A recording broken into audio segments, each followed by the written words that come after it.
Hello, this is Lisa Hazard with the podcast We Are All Psychic. I am introducing this Pendulum podcast because it's actually a video too. And I didn't say that in the beginning when we recorded the video. And yes, Misty and I are in it together, and Misty's going to teach you all about pendulums. So I'll leave you with that. I will put the URL to the video link on YouTube in the description if you want to see. Hello, this is Lisa Hazard. And Misty Lore. And this is the podcast We're All Psychic. And yes, I still think we're all psychic. What about you, Misty? Let me ask my pendulum. Oh, pendulum. Are we all psychic? Oh, a big yes. You see that big yes? So, listeners, this is a pendulum. That's a big yes. Pendulum tells the truth. Yes. And Misty's going to tell everybody about the pendulum today. I'm going to interview her about. Look at it go! It is saying we're all psychic. I mean, it is not lying. You can't argue with that. No. Steady hand. Some people call this dowsing, but this is actually a pendulum. Pendulum is anything on a chain that's heavy and weighted, but most of the time you're going to see them on a chain, like a silver chain or some kind of metal chain, and a rock on the end most of the time. Yeah, she's got a gem crystal on for the handle. I make them, and that's how I usually do it. I put crystals on the handles.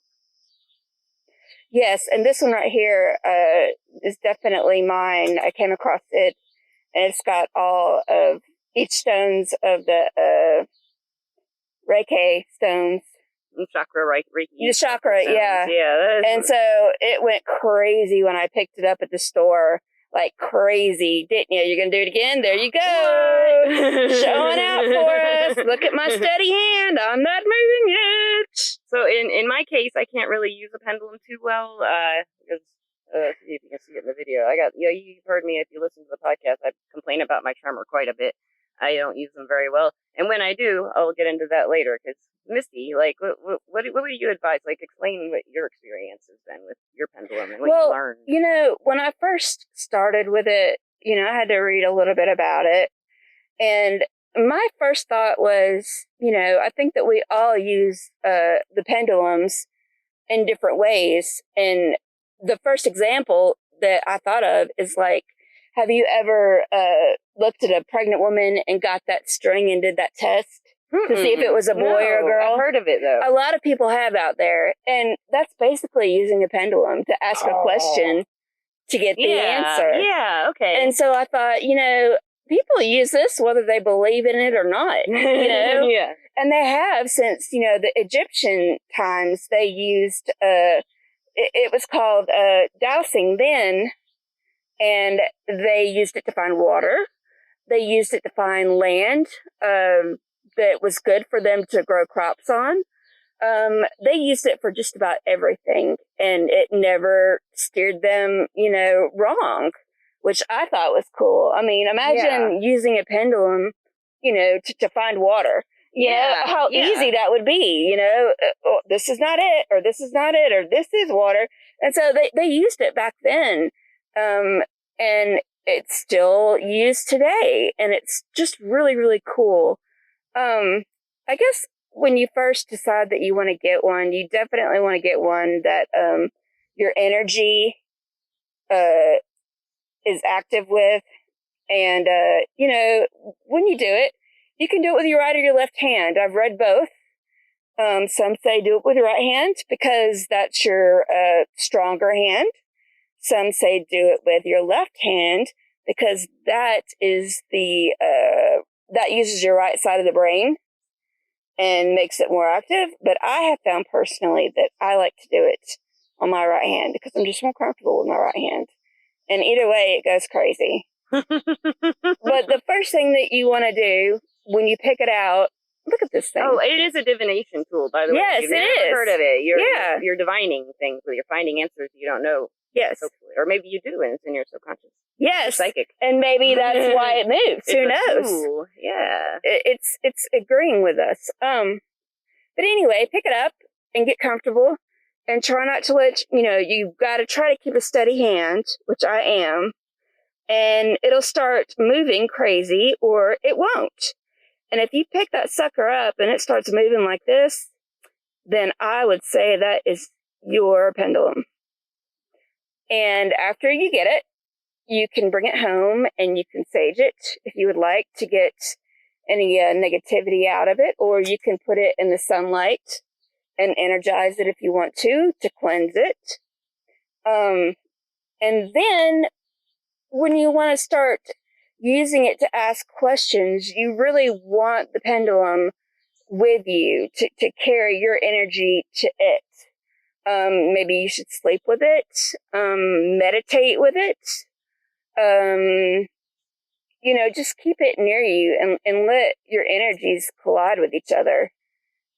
And after you do that a few days, you can actually start to ask it questions and see what kind of answers you get.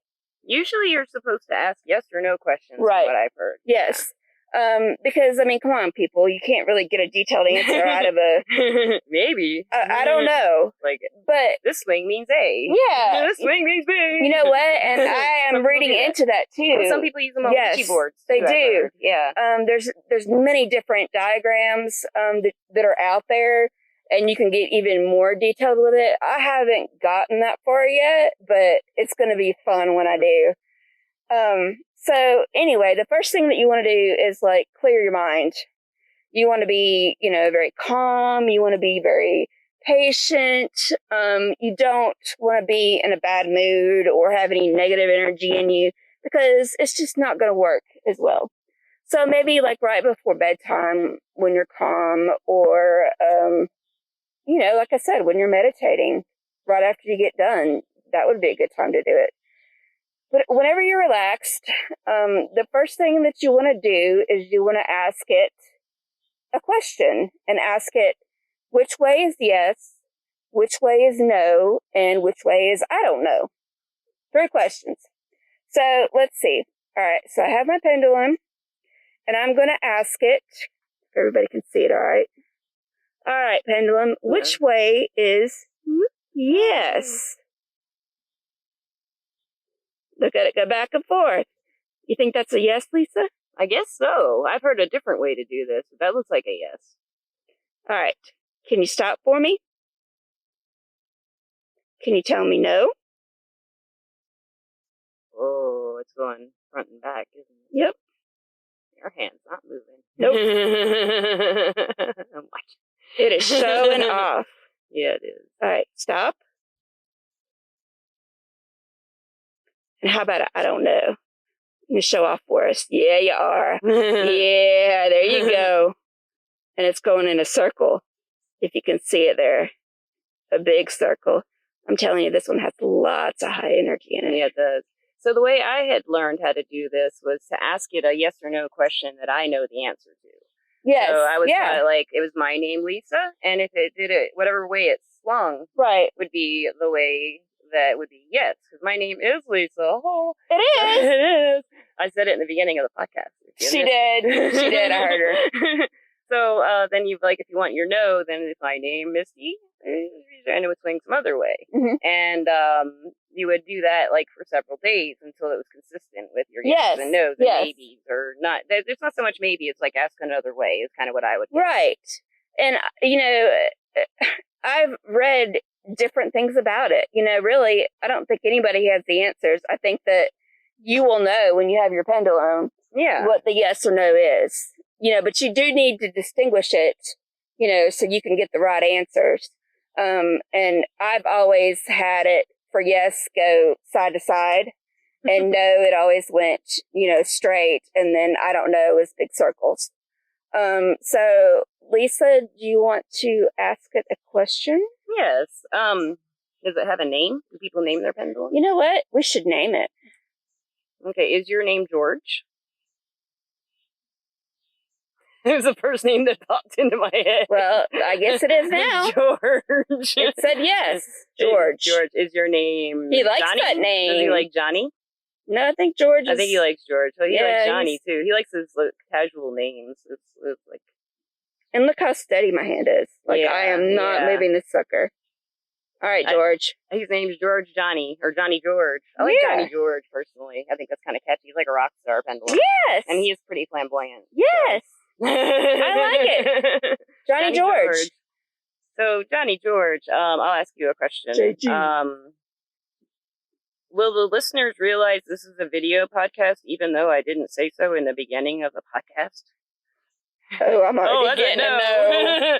Okay, I guess we'll have to do a little intro to let the listeners who are listening to just the audio know that there is a video on YouTube of this. Yes. And we are showing our faces. Whoa. But we're showing a pendulum. So if you've been hearing us say, we're looking at a pendulum and you can't see it, there is a way to see it. Looky. She was telling me before the podcast that, like, who did you say used pendulums? Like Leonardo da Vinci? Yes. Yes. She said Einstein used pendulums. Yes. As far as I've known, it's like one of the oldest divination tools. And the only other way I've heard of using stuff like this is like a weeping willow tree to find water. I don't know if you've ever heard of that. No, I haven't. You can get a branch from a weeping willow tree that's forked and has, like, you know, you hold the two forked ends and you go. You're drowsing. Yeah. Drowsing. Is that what it's called? I always thought that was called dowsing. So there you go. Yeah. That's awesome. So when you first asked the question, what was your first question? You were like, whoa. Well, you know, I really started getting into it when I started doing readings for people online, and they would ask yes and no questions, and yes and no questions are kind of hard to do with the tarot cards. Yeah, I mean, you can, but I thought, you know, this would be so much easier. I would just ask the pendulum, you know, what it thinks. And so I would get a call and the client would ask, you know, is her boyfriend cheating on her? And I would try to get her energy through the phone and ask the pendulum, and it would give me a yes or no answer. And it was accurate. And that's when I was like, well, this is kind of cool. It's like people you don't know. So, and they confirm it for you. Yeah. And I was really trying to get, you know, their energy into it as much as possible. But so how would you explain doing that? Like putting someone's energy into the question, like when I was doing it. How would you explain doing that? Like even over the phone or in a chat? That's a good question. Yeah. I guess I clear my mind and I concentrate on them and their question and how they're feeling at that moment. I kind of try to get a feel of it. Even if it is on the phone, you still feel somebody's energy. Yeah. You know, you can do it if you really, you know, try. And so that's how I would do it. And then once I got comfortable with them is when, you know, I would start asking the yes and no questions and it would give it to me. Okay. And, you know, still I use it, you know, when I need to know something. I used it the other day. My mom lives in Louisiana and there was that bad weather coming in, and I asked it if it was going to hit my mom's house, and it told me no. And so I told Mom, I said, you know what, you don't need to worry, it's not going to hit your house.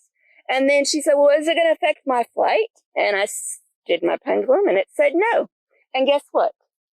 It didn't hit her house, and her flight was right on time. So there you go. You know, it's interesting. I'm on Instagram, and I follow a lot of tarot readers, of course, because, you know, I love getting readings. So like, they post a card today. What's happening in their world? Yeah. From their point of view. I love it. So much fun. And I was following one woman who did these great tarot readings. She had all these tarot decks, really unusual ones, too. Ooh. And she, like, was a professional reader. And she just sold all her tarot decks when she connected with a pendulum for the first time. Like, when she really connected and started working with her pendulum. Really? She made a post on Instagram saying, go to this, you know, user account on eBay. All my tarot decks are for sale. I wish I could have got a hold of that. I didn't have any money, so I didn't get any. I know she has some really cool ones, but that's how much she was invested in. She had tons of tarot decks. I mean, that was what she always used as her tool. Well, you know what? And that reminds me, you know, you asked me when I first started using them, what did I do? And I really didn't tell you the exact answer. When I first really started using it, I was kind of practicing Reiki with them. And I would put the stones on somebody. I would practice them. And then I just came up in my mind. I thought, you know, it would be cool to use the pendulum to find exactly where the person, you know, what the chakra is and how they need help. And I would have the chakra, you know, crystals all lined up. And I would go to each crystal and it would not move or just barely move. And then I'd go to the next one and, the same thing. And then when I found their chakra stone, this sucker would go crazy. And it was always in the area where they were having problems. And it kind of confirmed that for me so I could try to pull some of the negative energy out. And that was really fun. I could rely on this every time to find out, on somebody's body where they really needed attention at. So how do you think it works? How do you think of it? Oh, gosh, that is a good question. I think I've thought about it a lot. I don't have a good answer, but I have suppositions, but I don't know. I think it's a little bit of subconscious mind and a little bit of spirit. Well, I was thinking, just popped into my head, Avery's interview that we had a couple weeks ago or last week. She said something like, along there, maybe it was Alana too. I think it was Avery, because she said communication field or information. Yes, field. yes. We have this information field that we all have access to. Yes, which I think that's pretty cool. I like it a lot, and I wonder if that's one way, because I always thought we all subconsciously are connected or something. Yeah, because we all just kind of know, but we don't have it right here and present. Like, right, we're not using everything we have. Yeah, deceptive, or if they're truthful, it's hard to tell sometimes. And right. We tend to go with our heart. Right. I go with my heart. Right. I'll be like, I trust you and I like you. Right. Right. Yeah. Pretty much, Yeah. And I think like a pendulum's really good for clearing out any kind of like self, like get yourself out of the way kind of thing, and your ego and your fears, and like you said in the beginning, when you want to work with it, clear your mind and, get relaxed. Don't think the negative. Right. So my problem. Right. Can I play with Johnny George? Yes. I'll give a Since you named him, you can. So, like, listeners, as you can see, I can't really, like, my tremor makes it pretty bad to hold. So, Johnny George, will you do me a solid? Moving. Will you do me a solid and, oh, wow. Oh, it's kind of moved for me. It's still jumping. No, it's jumping for you. It's waiting for you. Look what it's doing. It's doing the circles. It's doing little tiny circles. That's what I was about to tell you guys about. Yeah. So when I can do pendulums, I would always ask them questions. And when they were working for me, see, it's doing the little tiny circles. It always says, ask a different way to me. It never says yes or no. And I have to ask 1,000 different ways. And I'll finally not get an answer, or I will. Aww. But I'll get exhausted with it and just get really frustrated. But it helps me explore my mind. See, it's still doing that. I don't know. Okay, well, ask it a question. All right, let me try to see if I can steady it.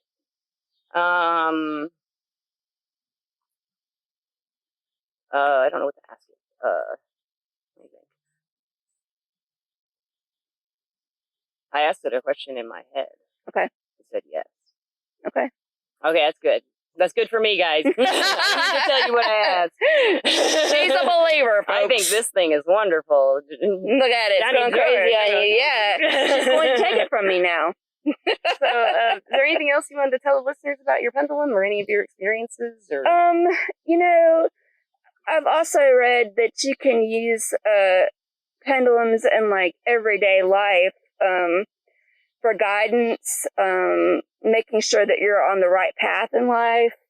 I've even read that like it can help you make food decisions. Food? Yeah. Like if you think that maybe your body is, not tolerating dairy or something. Okay. You can ask it questions like that and it will, let's say I had like 4 food groups and you could ask the pendulum, well, which one of these is upsetting my stomach the most, and go around and it would tell you. Oh, that's cool. Yeah. Or what you should be eating and what you shouldn't be eating. And you can use it for all kind of stuff like that. I mean, there's so many different things. You're right. There are a lot of applications for that. Yes. I'm going to have to start thinking about this again. Yes. I do have some Vogel cuts. I don't know if that's how you pronounce it. Vogel, Vogel. That's the traditional cut for a pendulum. Okay. It has 12 sides. This one looks like an 8-sided. 1, 2, 3, 4, 5, 6, 7, 8, I think. Yeah. 8-sided. So, like, the traditional one is 12-sided for a crystal quartz one. And I didn't know that. I got 2 of them at Zero Gravity about a year ago, and I've made, with my precious metal clay, I made 2 caps. And I plan on giving you one, but you got Johnny George, so I don't know if you'll want him. I don't know. You could always use a friend. But, I'm hoping to have everything made. Every time I went to put them together, because when you make magic jewelry and magic stuff like that, they don't want to be made sometimes. So I tried to finish them a few times, and they're just like, not ready. That's not ready. crazy. So yeah, they do. Yeah, and rings do that too. That's why your ring isn't finished too. I know. My ring, the stone keeps kept falling out. I've got your stones. My husband was like, you can't rub rose quartz anymore. That's what it's telling you. And I was like, no, I love rose quartz. You mean you didn't say Lisa's a bad jeweler? No. He was like, take that rose quartz off. That's funny. Okay, well, listeners, I will put a note. We'll do a little intro. I'll do an intro before and let you guys know. I'm telling you in the future about what's going to happen to you when it happens, and later on you'll listen to this and be like, she predicted that. Yes. Always pendulum. But this next week coming up, we have a writer who is a fashion. She's a writer, and she's written a book about fashion and metaphysics and how you can use fashion for your life. That's going to be all fun. About that sounds like I know, it does. Speaking of fashion, we're both wearing We're All Psychic t-shirts. She got that color, I got the white. Yep. And we didn't even plan it. No. It just happened. Nope. For the video. So you guys need one too. You can go to the website, www.weareallpsychic.com, and get any kind of shirt you want off TeePublic.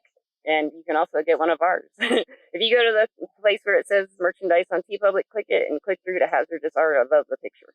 And also, I want to thank our sponsor, Everclear. Everclear is an advice app where you can get your advice from psychics and empaths. The hope there is that you can gain the clarity you need to create the life you deserve. Exactly. And I want to say thank you to the listeners. Yes. Thank you so much. Shout out. Love you guys. And peace. Have a nice night. We're going to sit here, probably get some beer. Maybe if I can talk Misty into it. Sit in the she tent for one last time. In the she tent. Thank you so much. Bye. Bye.